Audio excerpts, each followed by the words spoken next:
A very good afternoon to one and all. I'm delighted to welcome you all to yet another episode of Futuristic Education, a web series dedicated to education.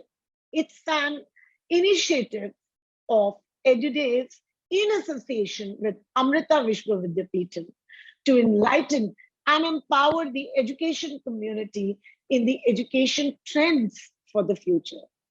These are city-based series where edu leaders from a particular city are invited to voice their views on pertinent issues in the 21st century education. Today's city is Lucknow. I'm your host and moderator for today, Devyani Kapoor. After the overwhelming success of our previous webinar on gamification as a teaching methodology, we are back with yet another enriching topic of discussion: reinventing learning spaces. So without much further ado, let me quickly introduce you to our esteemed and special panel today. Today we have with us Dr. S. Balamurugan from Amrita Vishwa Vidyapeetham University, the chairperson and professor at Department of Electrical and Electronics Engineering. Welcome, sir. Let us welcome Dr. Dheeraj Mehrotra, a seasoned academician who is also the principal of Coors Global School, Lucknow. Welcome, sir. We have with us from Lucknow, Ms. Ruchi Sharma, Principal, Bloomingdale's School. Welcome, ma'am. Now, flipping our classrooms into active learning spaces really is important, and having these convenient spaces where people feel comfortable, where students approach, access knowledge at a pace which doesn't hamper their learning graph. If we look at the dictionary meaning of this trending word, this word has been trending a lot, learning spaces or learning setting. It refers to a physical setting or a learning environment, a place in which teaching learning process takes place. The term is used commonly till now to denote classrooms, but today it may also refer to an indoor, an outdoor, natural or a virtual learning space. Learning spaces are highly diverse. As I just said, outdoor, indoor, actual, virtual, with different learning styles, configurations, location, pedagogies, whether it is passive or active, participated, kinesthetic, and the list can go on.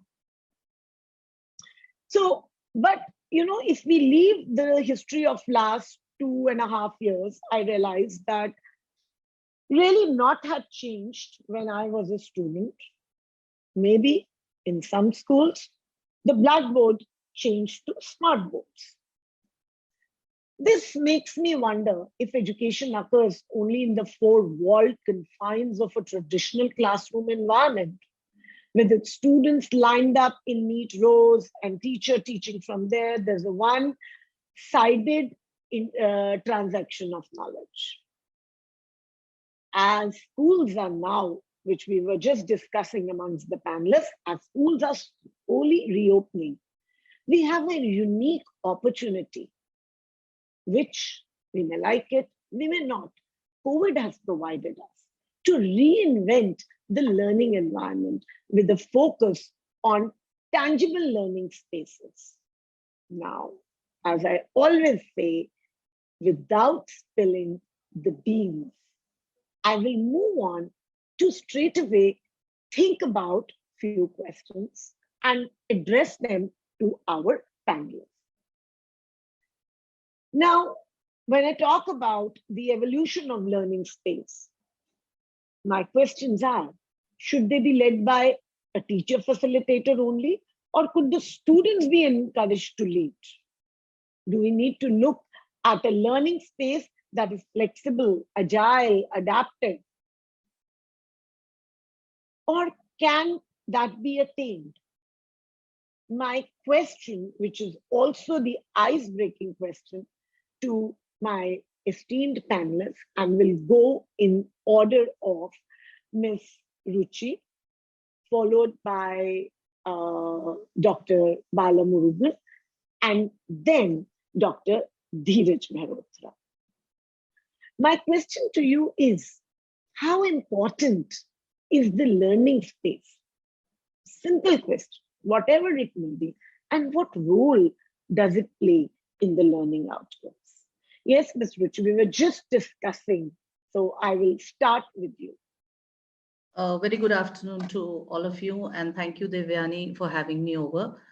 Like you just mentioned, learning spaces, what we were as children, and when I started teaching, and just 2 years back, were more or less the same. But I personally believe that if we want the children to grow, if we want the children's socio-emotional well-being, it all depends on the learning spaces. It cannot be confined to a particular atmosphere only or a particular classroom.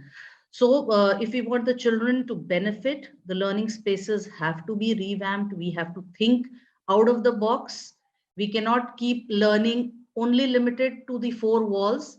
It has to move out of the walls. We bring the outdoors indoors, we take the indoors outdoors.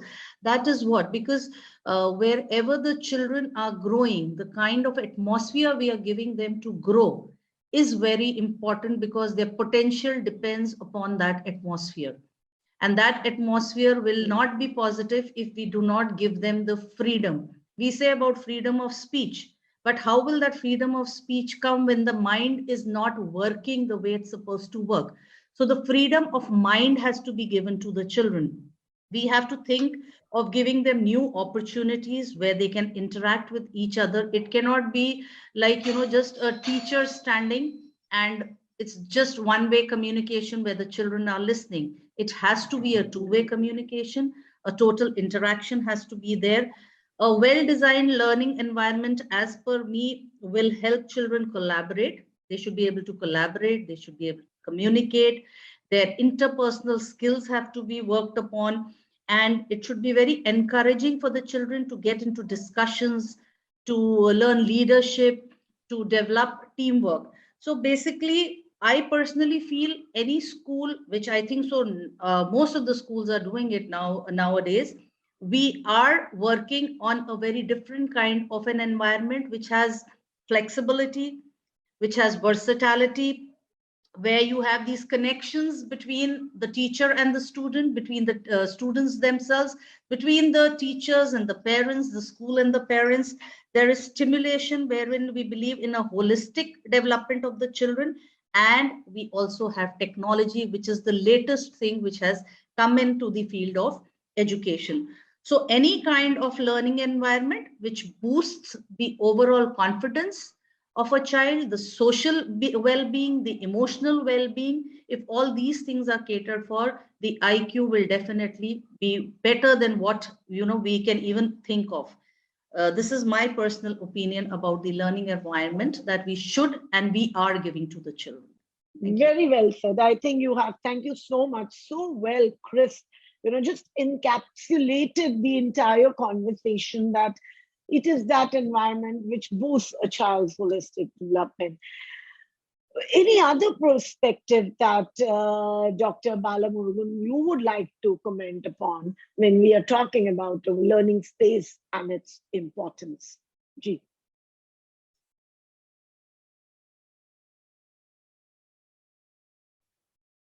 Thank you so much for this opportunity. I just want to add some more points along with what Ruchi madam has told regarding this learning space. But I just want to see it from the learning outcome perspective. When we look into the learning outcome, whatever course it is, right, there is an outcome for that course. When we look it from that perspective, right, as a teacher or as a student, right, we will be looking for cognitively the student should learn and they should be in a position to apply, or they should do something more than just getting a knowledge out of it. They should be in a position to create something through that particular course. That's what we expect on the cognitive level. Apart from that, it should do something on the psychomotor, right? That's what we call it, like a skill. So it should improve their skill, it should improve their cognitive part. Both the things has to be improved. And when you look into the cognitive and this trichomotor itself, only with the conventional type of learning, it is very difficult for us to achieve it. Apart from that, right, whatever the students learn, it should get retained with them, and it should be there for their lifelong. So looking into this cognitive part, we should reach a high level of taxonomy.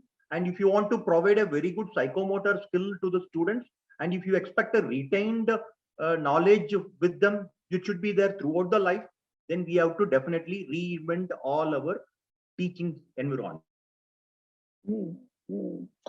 I think learning outcome becomes so important, because at the end of the day, that is the only measurable thing that we look at it as an outcome. And very well said. You know, you developed it on two platforms: the cognitive level and the psychomotor development of the psychomotor skills. Thank you so much. We'll come back to you again, sir. Moving on to Dr. Dheeraj Mehrotra. What is it that defines a learning space in your school, and what could it be for? Yeah. Well, I would suggest, or rather indicate my point here, that when we talk about learning space, it is actually the preparedness of the learner, the mindset of the learner. It can be through WWW, which is whatever, whenever, wherever. It is the mindset. It is the approach and the preparedness, and it comes through motivation. It can be in the classroom, it can be a virtual environment, it can be in the cloud, it can be even on the WhatsApp while you're communicating. It can be formal, it can be informal. We at times tends to learn so many things from different people across. So I would say that COVID has taught us that teaching can be done anywhere, anytime, in any format. The learning can also be done similarly. We tend to learn, as I pointed out in the beginning also, the more we learn, the more we earn in terms of honor, recognition, and pride. And I believe to practice it as a teacher, as a head of a school here at Kumars Global School in Lucknow, we look forward to making a priority of being a learner for life. And now when we talk about the environment, the preparedness, the classroom, of course, when we say that the classroom is a room where the teacher is there, the children are there, and there is a spectrum of delivery and learning taking place.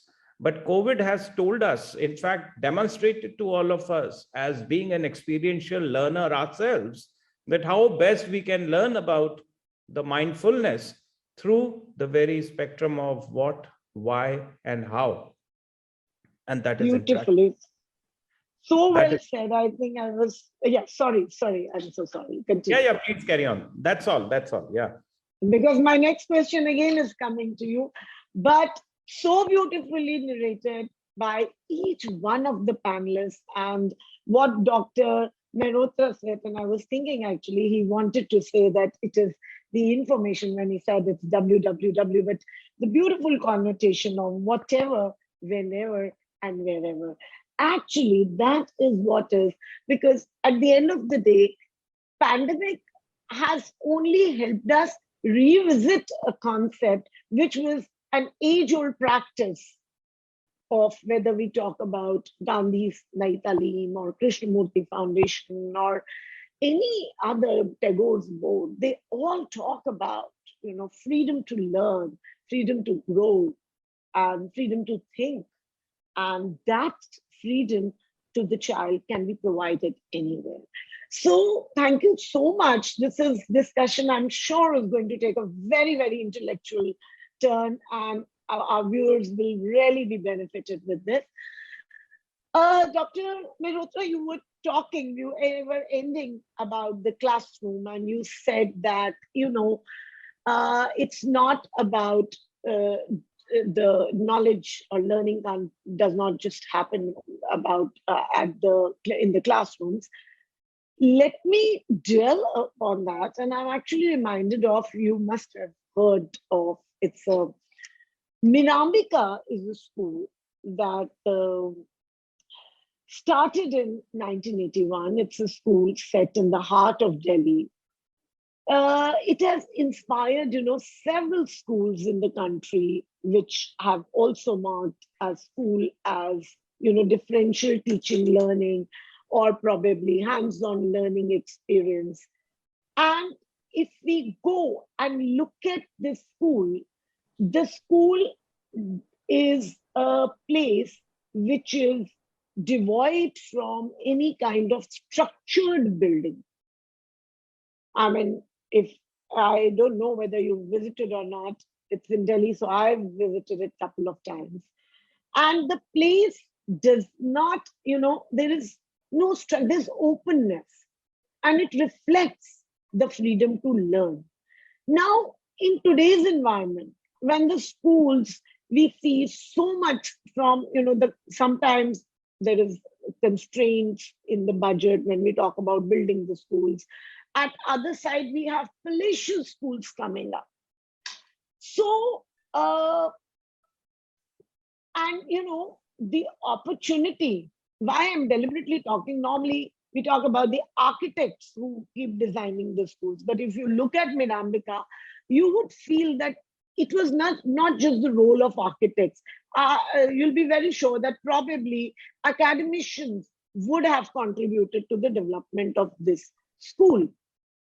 Now, how can, Dr. Mehrotra, if I cut short the discussion, how can spaces be designed and existing spaces be reinvented so that they become, centers that most effectively would facilitate a learning environment?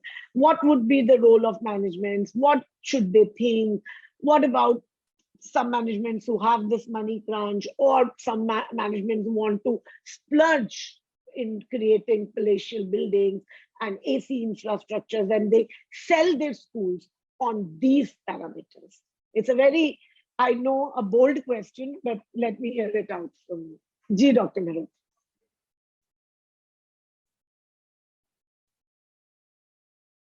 Hello? Is Dr. Mehrotra there? Yeah, I heard about that school in the Sri Aurobindo Ashram campus, probably, and we look forward to actually doing experiment. With the preface, of course, the word I used earlier as experiential learning, and hence implementing anything of that sort comes with a reason and the support of the top management. So for sure, we are trying to benchmark on various international and even national old traditional way of teaching and learning. And that comes out probably, even if we tend to engage through technology, we should not be leaving the culture behind, the learning outcome we have had over the years with the implementation of our cultural aspects. The rich culture that India has, has to be revisited, probably looking forward to our epics. And when we talk about the honorable literates all around globally, they all occupy about the importance of Sanskrit language here, I would say. So there are schools in UK, US, where they make use of Sanskrit as a common language of being taught within schools and in the school assemblies. So similarly, the narration can be of, encompassing or incorporating novel views like wearing khadi one day a week. And there are very many innovative ideas to implement on the move with some learning behind. And that approach, not only with X, with Y, with Z schools, but it is up to us to implement, and for the teacher to be in the classroom is always excited to be given a privilege to take novel initiatives. For sure, otherwise we end up in the class where children sleep with their eyes open. So the innovation is a priority. There may be lack of engagement, and hence we need to catch them young and innocent with these attributes but henceforth, engaging them with the march of technological adoption in schools is a priority, and henceforth the presentation and the preparedness by the teachers on this move is a requisite.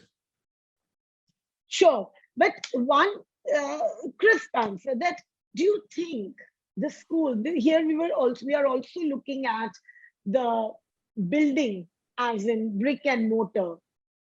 So I started with that example from Mirambika, which is devoid of any, walls. There are minimal walls, and it doesn't have an AC or anything, and even the ground is of that the normal ground of soil and concrete. It is there, and we have these schools. Do you think a learning space can only become a good, robust learning space if we have, because the schools are vying to create that kind of palatial buildings? So very quick I'll have a take from you, from Ruchi ma'am, and also from Murugan sir. Very quickly, one bite on this. Well, as an author myself, I believe that a book is sold by the cover page, and henceforth any presentation brings impression. Even if we go for McDonald's selling a burger, if it is not presentable, colorful, probably no child will go there. So I believe, yes, it makes the difference. Plus also it brings the preparedness, which I'm repeating again and again. And the children no longer, they get attracted with the colors. Even there can be a distraction in the classroom out of the presentation, which the teachers have in the classroom otherwise. And I was remembering one of the brainstorming sessions which I had with the children. They said, I got carried away by the blue or the nail paint of the teacher, like something that way. Class 5 child spoke up with that particular incentive of getting carried away by the presentation skills. And then henceforth, the teachers becomes their favorite. And of course, with the notion, when I tell in my training sessions as well, that the child will only like the subject if he likes the teacher. So yes, presentation goes all the way, and the preparedness goes henceforth. Very beautifully said. And I think I will resonate with you on this thought that, yes, a take from you. Yes, ma'am. Yes, Yeah. I'm coming to you. I agree with what Dr. Mehrotra has said. Just in addition to that, we need to create learning spaces that foster creativity rather than productivity, because creativity is something which is original, which is in the minds of the children. Until we don't give them that kind of an environment, that learning space, we may stop their creativity. So a learning space which can foster creativity has to be given. And one more thing I would like to say, the class layouts, they should be such that they adapt to learning rather than limiting the learner. So we need to redesign the classrooms, and that does not mean, obviously, like you were saying, brick and mortar. It is like Dr. Mehrotra said, in the hands of the facilitators, the educators, that we'll come to that. The next, yeah. ma'am, the next question is talking about an environment. But at this moment, I was saying that, which Dr. Mehrotra did answer to an extent, that when we talk about, we are comparing schools, which on one side, which are like Mirambika or Aurobindo or, Krishnamurti Foundation. And on the second hand, we have this culture of schools, trying to sell the concept of learning through their websites or through the mortar and brick buildings and that kind. But yes, what Dr. Mehrotra said did make a lot of, it does make a difference in, of course, the initial years, but later that it impacts the preparedness of both the educator and the learner. And secondly, it does makes a difference. Let's hear what Mr. Bala Murugan, Dr. Bala Murugan has to say on that. Very quickly, sir. So this new environment, right, it is completely breaking the constraints what we had on the space. It has completely, it is making us to think out of the dimension on the space, and it is making us to think beyond the constraint on the time and the resources. The resources can be a human resource, or even it can be a learning resource. So this new learning environment, it is breaking all these dimensions, right? All these dimensions, so that we can very, very true. start. I, yes, I think that's a great perspective, because on the one hand, we talk about technology and we say that it is liquidating. The red brick wall is somewhere being liquidated, because learning can happen anywhere, anytime. So, this is going to break that mindset. The cloud on which the learning modules will be kept will become more important. So the traditional mindset of those big palatial buildings or of a structured classroom has to be broken. So yes, it does ensure, it does attract students, it does make a difference, but at the same time, we also need to keep this in mind, that the new normal or the post-pandemic situation has reinvented the concept of school. And it has become global. It is about the 21st century liquidation of all the artificial boundaries. Thank you so much, our panelists. And we are here talking, for those who have joined late, it is reinventing learning spaces. My next question is to Ms. Ruchi. And the question is, now we come to the second point, that yes, we spoke about the learning spaces that extend, beyond the real world and brick and mortar. We've spoken enough. Let's talk now about a conducive environment. And even the normal healthy listeners younger than 13 years, the researchers show, have more difficult time distinguishing verbal signals from the background noise. So that conducive environment, what is that conducive environment? It's calm, or it is, there is joy, there is humming, there is noise. What is your suggestion to the educators and parents? They need to know conducive, what is this conducive environment? Yeah.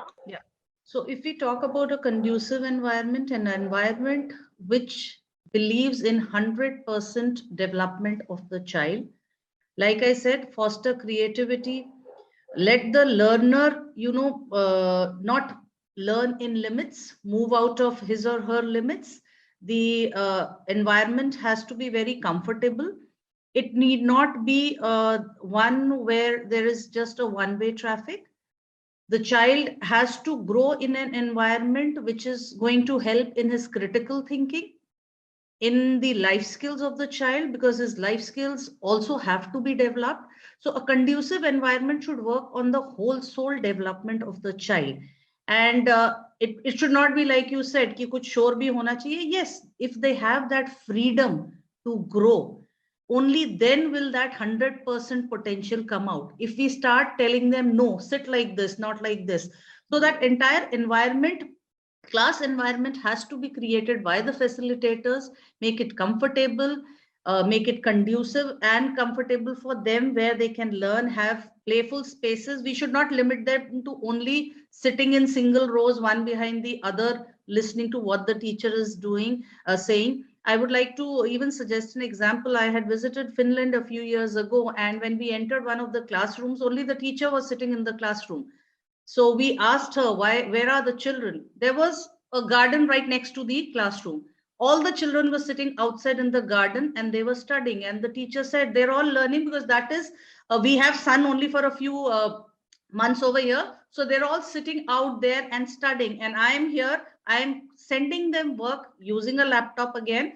So that technology along with the environment could be visible over there. And the best part was, not a single student was watching anything else on the iPads or the laptops which they had, but they were doing the work which had been initiated by the teacher.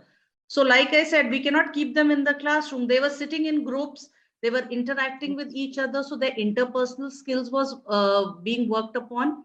The teacher was constantly keeping a watch on them, not going and standing on their head and watching them. So they were out in a very comfortable environment with their friends studying. The teacher was in the classroom monitoring their studying also. So I feel if we give that freedom I think so we'll get 100% results from the children instead of telling them no.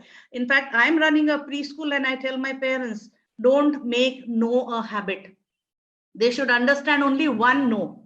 For everything, if you tell them no, they'll never No. understand what a yes is. So that Very one no well. should be there. So this is what I Very feel, well. that it has to be very, very comfortable, and freedom has to be there. And freedom should be there for the RF facilitators also. If we give them freedom, they will give their 100%, and then the children will also give their 100%. Yes. I think Thank you. so well put in, Ms. Ruchi, that the environment, you can't talk about a complete silence or a particular kind of regimentization. A conducive environment is, which is agile, adaptable, and there is a lot of flexibility.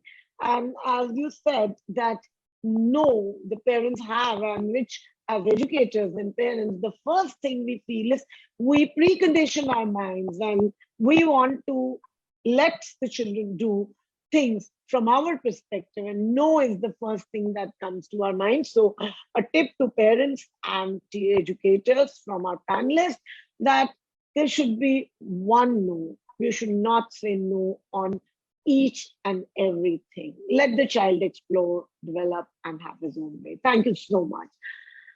All right, moving on to my next question to Dr. Bala Murugan.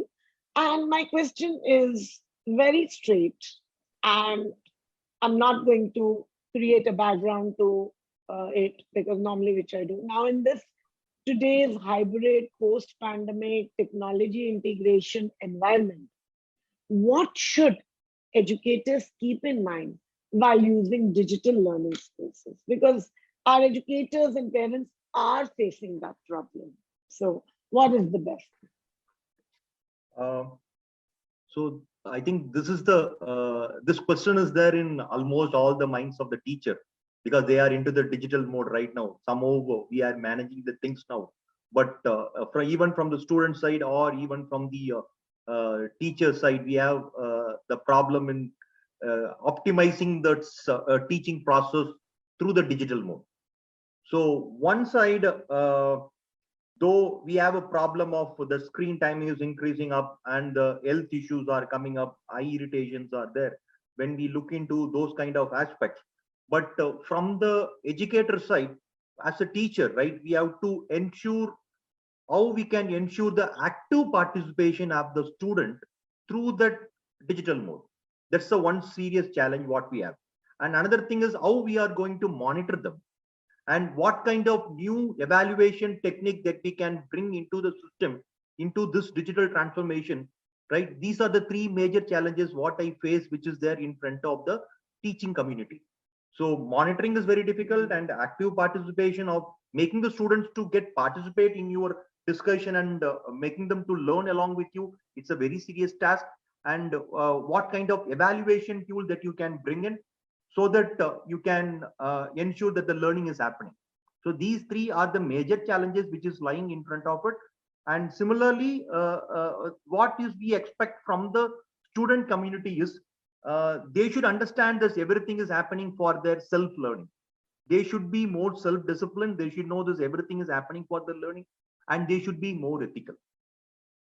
Right. So if we have to cultivate the habit of that ethics, self-discipline thing with the student, and as a teaching faculty, we have to find out for our course how we can make them more actively engaged, and how we can monitor them, and what are the new pedagogical initiative that we can bring in for the teaching, and what new evaluation patterns we can bring it into the digital transformation board.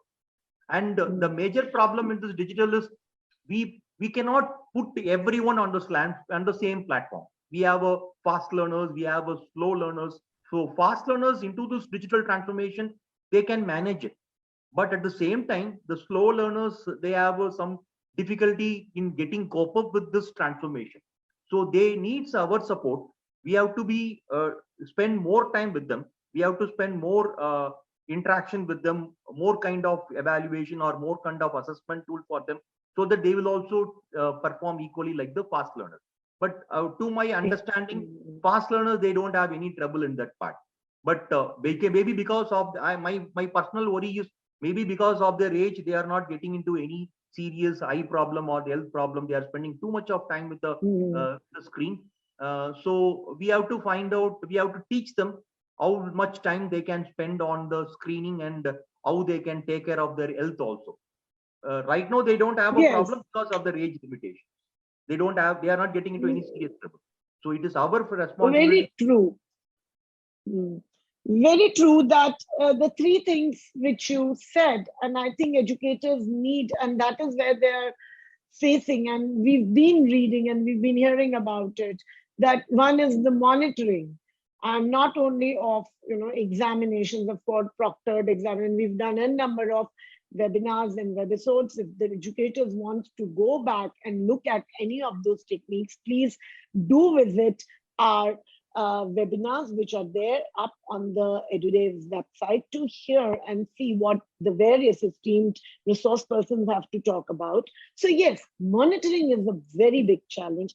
Second, as you said, that which is true, because constantly active participation, how much they can participate actively. It's only by virtue of technology. There is no development of other as motor or kinesthetic or other skills. So that becomes definitely a challenge. And evaluation. These are the challenges we'll keep here. So very quickly, Dr. Mehrotra, before I move on to the next question to you, what is it that, if you could give a suggestive tip for these things, or I'm sure you would have had some insight on this, that how to manage monitoring, active participation, evaluation. Three things which Dr. Bala Murugan has said, this is a big challenge. Well, for sure, while we are there in physical mode, it is damn easy. We shout out, we tell them about it, we use anchors, and we get a connect, and they are engaged. Yes. But of course, when we have it in the online mode, it is very, very hard to control their presence. And no wonder what they do on multiple screens, nobody knows.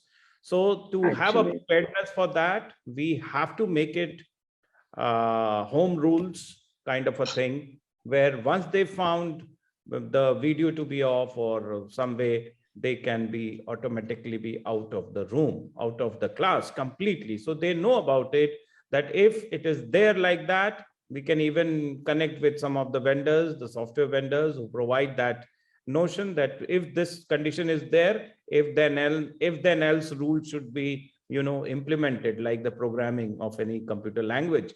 So that way approach, it has to be guided and make the parents be aware of this fact, that this is what is a requisite.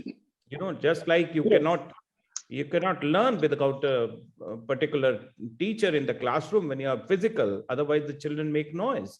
There's a substitute teacher who goes to the classroom. Similarly, you have to showcase your presence in the classroom while you're online learner. And of course, when it is a replacement for the physical mode, and very soon we are looking forward that we are back to our thresholds of the real classrooms. Yes. I believe that it is high time we need to also assist in letting our parents know about it. And daily what I do in Commerce Global School in Lucknow, that once the teacher showcases and shares the absentees in the WhatsApp group, I just forward it to another teacher of mine who has been delegated the responsibility to call out the parents and tell them, see, he was out in the physics lab. He's in the physics period, in the chemistry period, and his video was off. So they are getting a ready reckoner information, about their child's presence or non-presence in the class today. And of course, yesterday we got the news about the 26th of April, we're going to start our board exams. So that came as a catalyst to, measure their attention and build up their preparedness for the learning. And that is what is the mindfulness, I would say, which is a requisite now for the teachers, for the parents, and the other stakeholders. Great. Thank you so much. Great insights as always, Dr. Mehrotra. Moving on to Ms. Ruchi Sharma. Now, last few years, things like flipped classroom, blended learning, they have become very common. So flipped classroom model is a learning space that combines traditional brick and mortar classroom with a virtual instructional space. The type of blended learning reverses, the traditional classroom arrangement by delivering instructional content, often online, as we were just talking. Now, this approach therefore relies on transformation of students after our locations into learning spaces.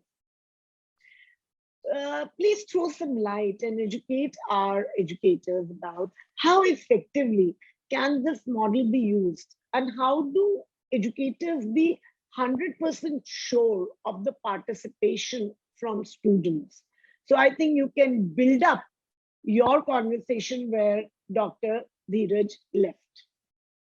Yeah, with the flipped technology coming in, we cannot say that, we cannot go on with the same age-old the teaching module which was there. We have to follow the flipped classroom, because I personally feel the word flip can be divided into four things, where we are talking about a flexible environment, a learning culture which can be more customized, active, and engaging, wherein we can engage the children, because obviously the flipped model is going to be in the form of a virtual format that we're going to do with the children. So it has to be a flexible environment. We are giving a flexible environment with the flip technology. The learning culture is being customized. As a facilitator, we can customize the learning content as per the requirement of the students. The content has to be student centered, because the children will be able to get time to review the content as and when they want. And basically, when we talk about the facilitators, they have to have a very professional attitude towards a flipped technology that they are going to follow. So a flexible environment with the positive learning culture, with the content which the children can review at as and when they want to, provided by a professional facilitator, is what, because I feel a flipped classroom will help children in higher cognitive levels of learning, because they will be able to discuss things with their peers. They are able to review the content as and when they want to, because what is happening right now, if we go by the traditional role of teaching, in that whatever the teacher used to teach, we never had a refined button where you could just rewind and take a recap if you have missed out on something. So somewhere the flip technology is helping the children, because they have that access that if they want to revise, review a content, they can always go back, review that content, and again able to understand that. They can make small groups with their friends, study that content with the peers. And I think so it will definitely help children, because we have children of different levels. We have fast learners, like Murugan sir was saying, we have the fast learners, we have the slow learners. So with the flip technology, I think so the teachers can make small videos as per the ability and capability of the children, and those can be given to the children, so that nobody stays behind. As per their own ability, the children are able to review that content, study, and deliver whatever they have grasped from what the teacher has given them. Thank you so much. And I think what you and both Dr. Murugan was saying is very right, that this differential teaching learning evaluation, that was something we were all struggling, and we were not able to match it to do justice to this differential teaching learning practice in the traditional environment. But with the integration of technology, this has made the task of teachers much doable and much easier. Yes, ma'am, you have just one small line I would like to say. If we go with the traditional method, I would like to say a teacher was a sage on the stage. And if we take the flip technology, it is a guide on your side. So I think so that is how it's helping the student. She's always there by your side. Yes, yes. Thank you so much. Moving on to Dr. Dheeraj Mehrotra. Now, I was reading somewhere that the research that considering that white hat study, which involved formal class observation of a biology faculty member teaching in an active learning space and in a traditional classroom, the researchers found that despite the teacher's explicit attempts to conduct the same learning activities in both sections, he behaved quite differently in the two classrooms, lecturing significantly more in traditional room and conducting discussions significantly more in the active learning space. The instructor also consulted with individual or small groups of students significantly more in an ALC than in the traditional classroom. For instructors interested in practicing participative pedagogy or active learning instruction, an active learning classroom makes it easier to do so than a classroom setup for lecturing. Now, what is your preference? Do you think changing seating system of that gallery view, rows and regimentization view, or the gallery view in the class will make a difference, both online and offline? If you could just give us a brief about See, what is more popular. Yeah, if I start with what you ended with, saying that both with online and offline, I would say Yeah. certainly not with online, because online is completely a flop show when it comes to the learning outcome of the children. And thanks to pandemic, in some form, we were only in the form of a connect. Otherwise, what was real is real and will be real. That is the physical classroom, at least to the level of the school from 1 to 12th. Coming back to the narration of active learning and the format, the priority is of a classroom where the children have a rapport with the teacher and the teacher has a rapport with the children. The rapport development has to take place every second day, because children get carried away by the way they are treated in the classroom. They are recognized in their classroom and they are given that success mantra that you are the greatest children on earth. You all are the creative genius. And this is all what is the requisite today for the children. They get motivated by the teachers only by the vocabulary the teachers use in the classroom. And that generates the whole learning atmosphere. The climate of learning is directly proportional to the how the teachers are prepared with their delivery, the deliberation, and above all, how they connect with the children. So that goes with the active learning as well as the normal traditional classroom. Well, also when we talk about what Madam was talking about, the flipped learning scenario, I would say that flipped learning talks more about giving them a ready program or a ready work to do as a part of a homework assignment before they start the chapter even. It has nothing to do with the technology integration that comes with blended learning. But when we talk about flipped learning, in reality is telling the children that I'm going to be teaching this tomorrow. Please read this chapter, do your research and come and share that before I even start my class in the class, so that the atmosphere of learning, of interaction continues in the classroom. And there is a wow spectrum of win-win approach. Yes, I shared and I've been recognized by my presentation in the classroom. So this is type of an active merges out with a spectrum of learning, and above all, it comes with practice and the preparedness from the side of the teachers. It cannot be just that one fine day I say that I'm going to conduct a session on active teaching and you incorporate it and do it from right the moment ahead. See, the teachers can't be teaching today the way they were taught. If we do so, actually we are befooling ourselves and the Google generation next.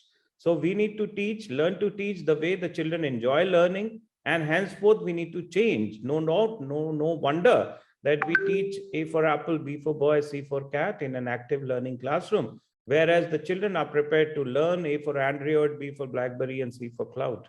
So there is the question mark there. Thank you so much, Dr. Mehrotra. Though it is debatable, as Dr. Mehrotra said, that he feels and I'm sure a lot of you will resonate with him, that online has taken away that flavor of student-teacher interaction, but online has its own advantages. The access of knowledge, the uh, the learning that can happen at the child's own pace, the accessibility of knowledge, and the different pedagogical tools which an online mode provides to the educators, it has its own benefits. But yes, nothing can replace a physical space between the teacher and the student. I will build upon that and quickly jump to Dr. Balamurugan to, I think he may not contradict Dr. Mehrotra, that active learning classroom spaces feature round or curved table with movable seating. Anybody is sitting anywhere. The tables are often paired with their own whiteboards for brainstorming, and the seating arrangement is very different. I was actually pleasantly surprised to find such a system in a school at when I was visiting Moradabad. And this makes me think that today schools are also exploring options to incorporate the needs of the students and provide the best available infrastructure to them. So, I mean, I was very happy when I saw there was a beanbag, there was no structure, but the learning was going on. Now, how can schools create more such active learning spaces with the existing infrastructure which they have? We are talking, after all, about reinventing learning spaces to the best optimal use of the students. Yes, Dr. Murugan. As you said, this new normal, right? To my understanding, it's going to be a blend of both online and offline, right? We cannot Yes. move away completely from, because we learned a lot. We learned a lot. Yes. We learned. Okay, we learned a lot through this pandemic on the digital platform. So it's so we have to find out how we can make a blend of bringing in those digital transformation into our offline classroom, and how we can make it more effective on the classroom teaching in terms of evaluation or whatever it is. And coming to your question straightly, right? Instead of going for a regular table, chair, and blackboard kind of classrooms, right? We have to change this mindset completely, right? It should be a space where we have to provide the facility or the infrastructure which is required for the course, so that the student should be in a position to have work with those components or those devices. It can be through experimental or participative, or even it can be experiential, whatever it is. So we have to design our classroom, redefine our classroom. Don't make it on a regular way of looking at the board side. We have to, should be reconfigured. It should be having a provision to make some group activity, and whatever learning materials that are required for that particular course, which demands the active participation or experimental learning, those setups can be made available, so that as a group the students should work on those things, and they have to see the results. Once if they bring in the result of their own, it will get retained with them, instead of always the faculty has to take the mode of a mentor as far as supervisor, instead of just as a teacher. So those kind of revamping we have to do. I think that very well said. I think that redesigning of the way how we look into the space, that is teaching space, I think that only will help us to reach a high level of taxonomy in the learning process. Excellent, sir. Redefine, redesign, and reconfigure. And educators, you have to take the lead. You have to see in the hybrid classroom, in the hybrid mold, what are those topics which will be best suited to a physical paradigm space, and what could be best taken up in a virtual scenario. So the educators, as Dr. Bala Murugan said, that it is the educator who has to take the lead. They have to remodel and redesign the curriculum, keeping in view both the demand of the curriculum and the integration, the best way of integrating it to the child's needs. Thank you so much. And as we come to the end of this session, may I ask Aishwarya, do we have any viewers who want to address any questions to their panelist of their choice?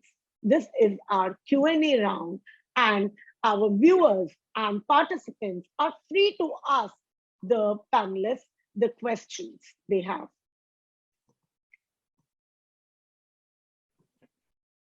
Yes, we do have one person. As we unmute you, we request you to kindly introduce yourself and let us know to whom you are addressing the question. Good evening, everyone. My name is Mrs. Meenukar Chavla, and I'm from Ellen House Public School, Jhansi. My question is for Dheeraj Malhotra, sir. So we've been talking about these online classes and all. We talked about the facilities which should be given to teachers and all. But the biggest problem which we face is interference of parents a lot during the online classes. Like, I'll just give you an example. Yesterday, it so happened in one of my classes, a teacher gave a little liberty to one of the students to speak in a little animated kind.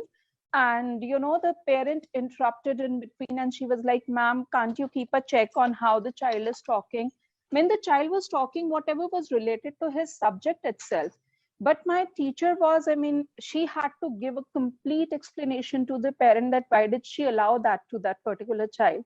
So how can we overcome these problems, sir? Can any workshops be or webinars be held for parents as well? Well, madam, it's a very apt question, and it has come quite often, when even I observe my classes, teachers come out with these issues as well.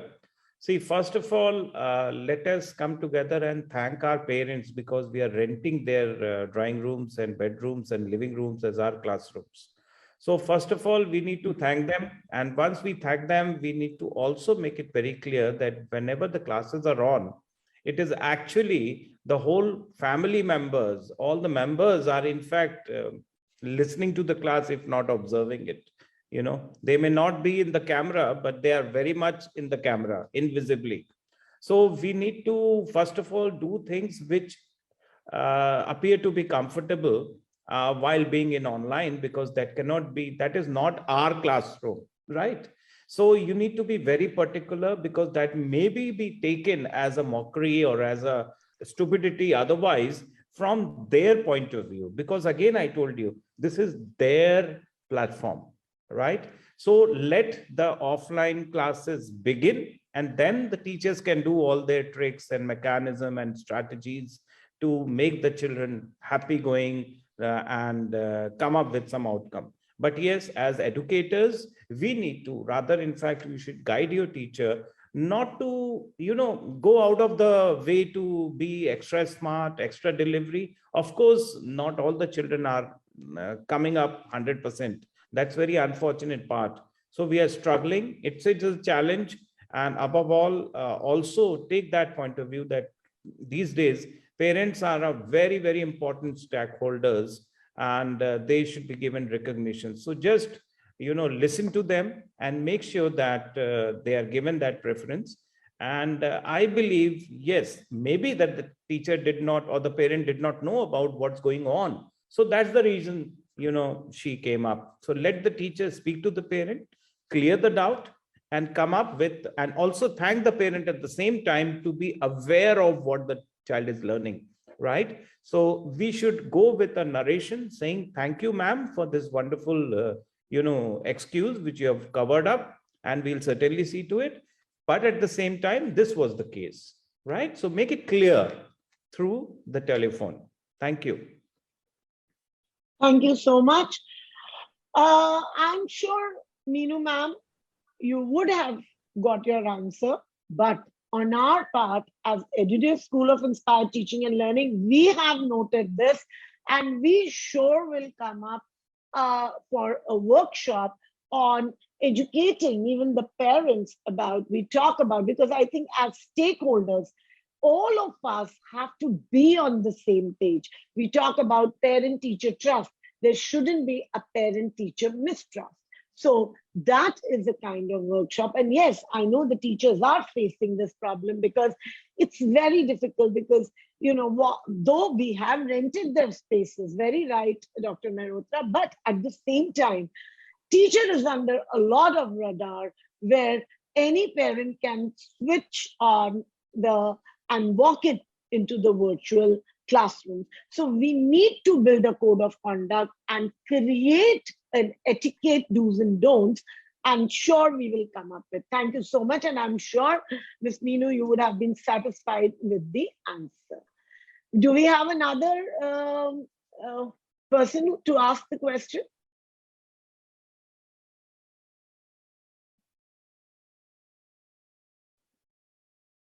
No, ma'am, we do not have any other questions from the participants right now.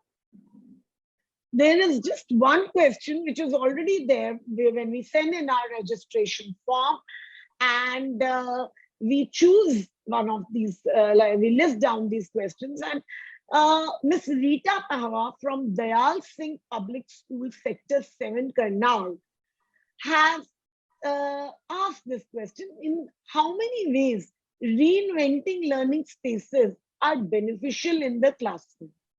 I would address this to Dr. Bala Murugan. Sir, could you please answer Ms. Rita Pava's question?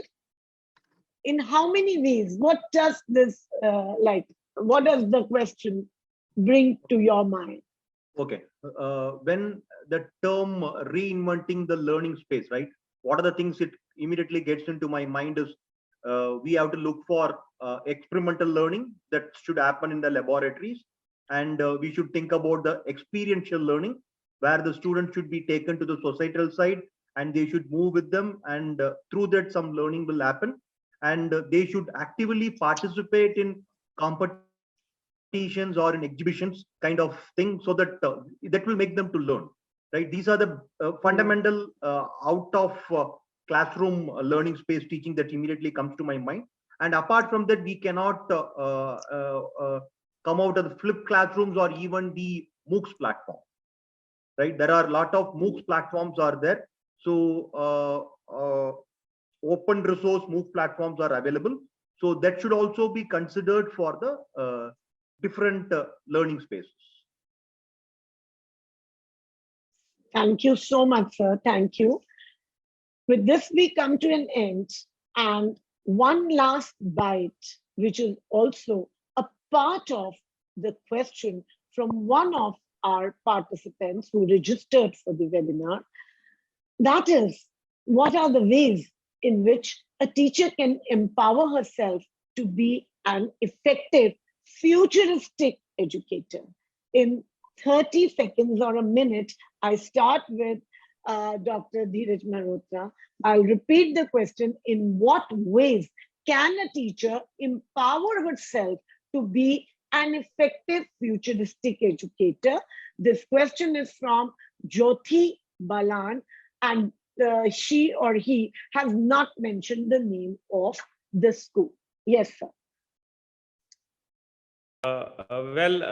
Thank you very much for this question. And if I have the permission to say, I have written a book, 200 Wow Teaching Ideas. So that way you can buy it on Amazon. Just in case. 200 Wow Teaching Ideas. So if I tell them, it will be one of them only. So I'll give you one idea that you have to first of all give recognition to the child and then see the difference and ask the question in the class which 90% of the children can answer rather than cannot, and see the involvement in the class. Because when they raise their hands, we look out, actually unconsciously we tend to ask the question which is difficult in the class, and hence we are not able to get the the attention of the maximum children. So you start with the question which maximum children know and see the engagement meter. And then obviously, once you recognize the child who has answered the question has never ever, put his hand like that, has been recognized in the class, because he knows that, when he goes home, he'll be excited. Even his friends will say, wow, bahut padh rahe ho aajkal.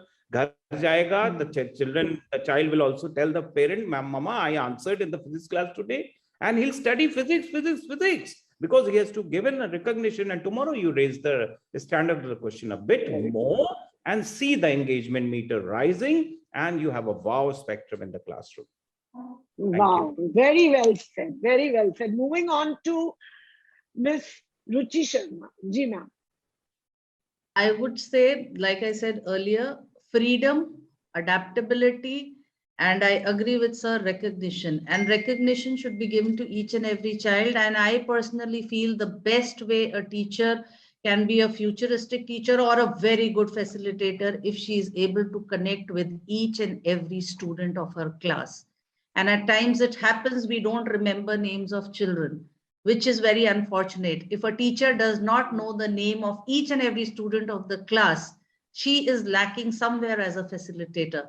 So that connect, if it is there, that connect has to be emotional, that connect has to be social, that connect has to be physical. If that connect is there, we'll definitely have very, very bright and smart students who will also have that particular quality in them of being emotional and social with the people. Thank you. Thank you so much. And moving on to Dr. Bala Murugan, sir, what do you have to say for a person or an educator to become a futuristic educator? Ji. Okay, I completely agree with what Ruchi madam have stated, right? As a teacher, right, we have more responsibility on the emotional side and also on the social side. As only a good teacher can able to do those two aspects along with the technical or the regular cognitive teaching. So it's a biggest challenge which is lying in front of all the teaching community, that whatever you are going to teach, in what mode you are going to teach that particular topic, and what are the other learning spaces you are going to bring in, and what are the digital thing where it can be used, and what kind of social connect for what topic it has to be connected. So a proper planning is very much required. And if you can able to plan with all the different aspects of the spaces available, that will be very much helpful to the learning community. Thank you so much, sir. Great mantras given by our esteemed panelist.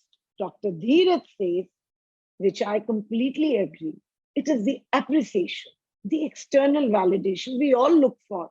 So the students do look for. So teachers, please appreciate, give them those wow moments, give them those rewards. Ms. Ruchi says, connect. And I completely resonate when she says that, as a teacher, if you are not able to remember your students' names, you are lacking somewhere and not doing your job properly. And last but not the least, a lot of planning is required to become. You just can't walk into a class just like that. You want to be a futuristic educator, you need to constantly adapt, be flexible, and then move into the class. A learning space that is focused on using and developing 21st century skills and competencies would support learning and practice of core 3 R's of the 21st century content: collaboration, communication, creativity, critical thinking, ICT literacy, life skills 21st century assessment, and the list can go on and on. With the bottom of my heart, I thank each and every panelist for such great insights and leading this discussion to such an intellectual level. And lastly, please don't leave without seeing our short video. Thank you so much. Stay tuned to yet another episode on futuristic education. Thank you so much. Namaskar.